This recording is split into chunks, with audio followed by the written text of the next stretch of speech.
The number of children showing signs of problem gambling has more than doubled in the last year, according to the latest figures from the UK gambling watchdog.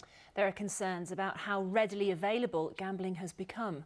One expert in Redditch has told ITV News Central what the telltale signs are that parents can look out for, as Catherine Sainai reports. I was in thousands of pounds of debt, my mental health was on the floor, I was having suicidal ideations, and I'd pushed everyone close to me away from me. Sam started gambling when he was just 16 years old. By the time he turned 18, the addiction had spiralled out of control and continued for years before he asked for help. Finances I can live with, that's money, that comes and goes. It's the mental turmoil that continues to stay there. It's seeing the impact that my actions had on my close ones and my loved ones, and you know that never goes away. That trust will always be hampered, but all I can do is, one day at a time, is make sure that I can be the best version of me. Sam now works for the charity YGAM, an organisation aimed at supporting children and young people from experiencing gambling harm. There are going to be 15 of these little laminates. They run sessions like this one at a Scouts club.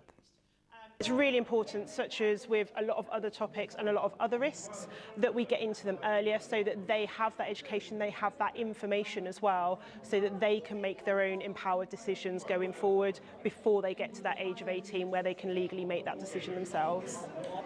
It was really interesting because it explained to me how to avoid the risks of gambling and addiction. I haven't realised how much money I've been spending on games. I think today's session's been really helpful, giving me the knowledge to stay away from gambling in a bad way, but knowing that it can be used and controlled in a good way sometimes. The latest figures show the number of young people in Britain with a gambling problem has more than doubled in the last year, to around 85,000 children. 80% of young people who spent their money gambling did so because it is a fun thing to do, and a quarter said that gambling makes them feel happy. The government says it's reviewing the recent statistics and its full range of gambling policies. But in the meantime, experts like Rosalind Baker-Frampton from Redditch says there are some warning signs for parents to be aware of.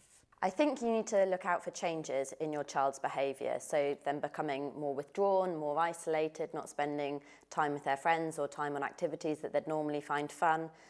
They may be feeling worried and upset and not tell you the reason why. They may have less money than you'd expect them to have, and then they also might find it difficult to sleep at night, and they may be more worried and anxious. So the warnings are that what may start as an innocent flutter or quick quid on a slot machine could end up in high stakes. Catherine Sainai, ITV News.